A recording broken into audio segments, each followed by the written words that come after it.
Hi, and welcome to a new movie review show with me, Mondo100 and Chris28583, whatever handle I decide to use this week.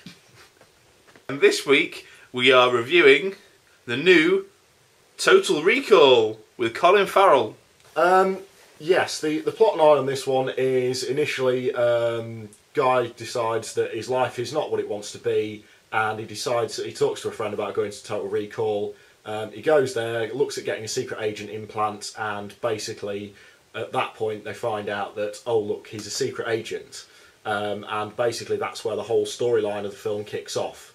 And basically he's trying to find out what's going on, working out where he's getting to. Turns out he needs to get in contact with the Resistance, which he does, and then obviously, as per the original film, it does the twist where it turns out he's a double agent and he's working for Cohagen, but he's also trying to get infiltrated with the Resistance. And I'm starting to get confused myself now. Would you like to? Yeah. I would also like to jump in with the blink and you'll miss it plot line, which is the world has gone to shit thanks to biological weapons, and there are basically two regions of inhabitable places left. The what's it called? The Federation of Britain. United Federation of Britain. That's the one. The United Federation of Britain, and in essence, Australia or the colony. In essence, it says Britain and Britain's old colony. And they've drilled a big hole between the two, and there's basically a big rail network connecting the two in the middle. And to get from London to wherever in Australia, it's about 17 minutes, which is fucking fast. And hopefully not run by British Rail. Cast-wise, we've got Colin Farrell as the main secret agent dude. Quaid/Cohagen. Quaid/Cohagen. You've got his missus, which was played by Sharon Stone, but it's now played by Kate Beckinsale. And you've got Jennifer Beal, the lovely Jennifer Beal, as the slutty brunette, which I honestly can't remember the name of. It's just Jennifer Beal's character. And they all very well. The only thing I didn't like was in the original that the Sharon Stone character was in it for about 20 minutes, and she just was a bit of a badass, but then disappeared. And that was fine. And then you had Michael Ironside was then the big bad guy chasing down Quaid. This time it's just Kate Beckinsale. I thought she played the sort of I wouldn't say jilted lover is necessarily quite the correct word, because I think essentially part of her character's motivation was the fact that although she was given the babysitting job for Quaid, it turns out that she wasn't told the full truth about his history. So he was obviously he's a former secret agent, apparently one of the best that there is, and she wasn't informed of that. And I think it sounds like she's got a bit of a bone to pick with that, and disagrees with her boss on that, and obviously tries to take him out against his wishes straight from the off, which again differs from the slightly from the original, because it wasn't until Michael Ironside is finally given the order of kill him that he actually goes all out to try and kill him. Michael Ironside did initially try and kill him, because Michael Ironside had a grudge against the initial bloke because he knew him. But the initial plot in the original film was that the girlfriend, again, was a very similar solution. He didn't really know who he was, just a babysitter. But Michael Ironside's character was sent after him, but he actually knew him in his former life and had a grudge against him for what he had become. And that was where his lust to kill him came from. Whereas in this time, it just was like, yeah, Kate Beckinsale wants to kill him, but we don't know why, other than, oh, look, he's not who I thought he was. Let's kill him! Okay, so in the comparison to the original then? In comparison to the original, obviously the storylines do differ slightly. In the original, everybody knows he goes to Mars. Get your ass to Mars! He goes to Mars, and obviously in this one, they don't leave the planet. It's just generally set between the United Federation of Britain and the colony. Those are the two generic locations that the film takes place in. Yeah. One of the issues, the bar that appears in the original Total Recall really doesn't make an appearance at all. You've got the three-breasted woman who appears in the bar when he gets to Mars in the original. Make you wish I had three hands. However, in this one, she appears quite towards the beginning of the film, and that's pretty much it. Goes away at that point.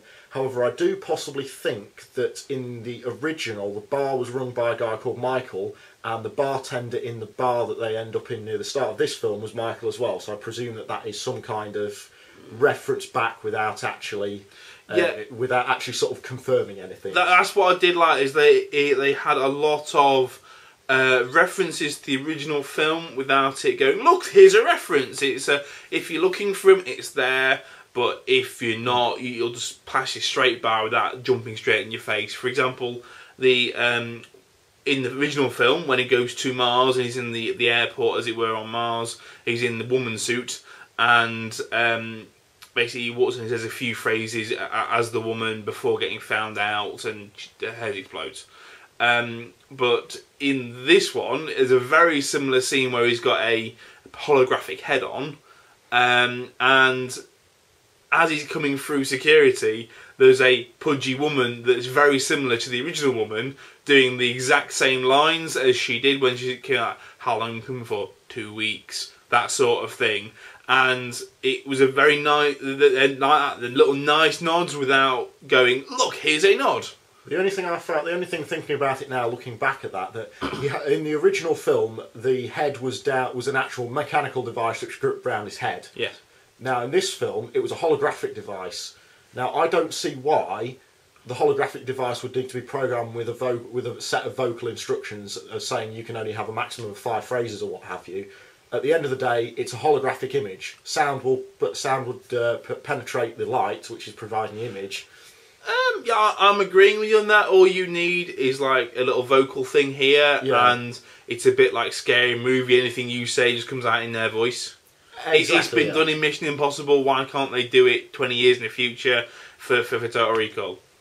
The other thing about the new film as well, some of the architecture and layout of the city, there's definitely some cultural references there where the United Federation of Britain is obviously quite industrial and certain parts of it definitely look like the UK, but obviously on a more up-to-date and extremely futuristic. Yeah, you've got Big Ben being overshadowed by motorways. And then you've got the Oriental colony, which seems to be obviously have an Oriental theme to it.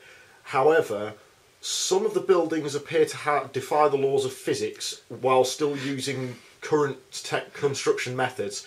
A lot of the buildings, the initial chase scene where Kate Beckinsale's chasing him after she first tries to get him, they're basically running across concrete, which appears to be suspended in midair for a lot of the time. Yes, there's a lot of Minecraft physics going on there, where you got one block on one side just spawning this entire row of houses.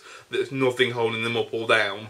Which just seemed to be a little bit... I can understand if they decided to go with some kind of futuristic, it looks very different, but they went for it's in the future, but it's still recognisably...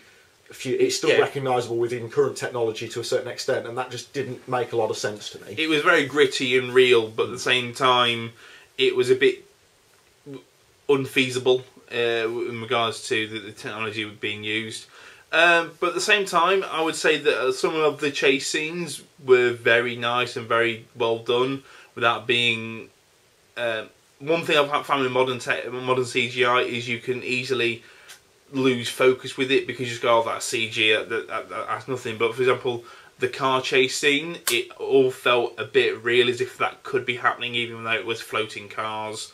Yeah, I think this film does seem to have some quite nice CGI effects. As said, sometimes I think a lot of it is down to sort of textures and lighting and trying to get that realistic effect, which, as you say, sometimes with the future, I think they try and go for the too smooth look to make it look futuristic, and it basically loses, as you say, that sort of reality the reality focus. Whereas this seemed to be it was a lot more sort of gritty in terms of the atmosphere of the locations, and they really did seem to go for making them feel like, although it was the future, it was still a viable future that you actually think could happen. Okay, time for love it or hate it. My final thoughts on the film are: it's good. I wouldn't say it's as good as the original, but it's definitely worth a watch. So I will give it 3.5 Stormtrooper heads out of 5. Personally, my opinion was, I felt the film, the plot line seemed to drag a little bit from time to time. Although it was a 2-hour film, it did seem to, I found at times it did seem to stagnate, and I just kind of got to the point where I was just thinking, you know what, I just want to get the whole storyline dealt with. But I would say at the end of the day, it's still worth a watch. If you've seen the original, which I'm sure a lot of people have, it's worth a watch because it's again, it's very similar. It's true to the original film, but it's different in its own way, so it's still worth a watch. I would give it a rating of 3 out of 5 President Futurama heads. Okay, so that's us for this week for the New Movie Club. We'll be doing SourceFed's Cinema Club whenever they may announce what that's going to be next week.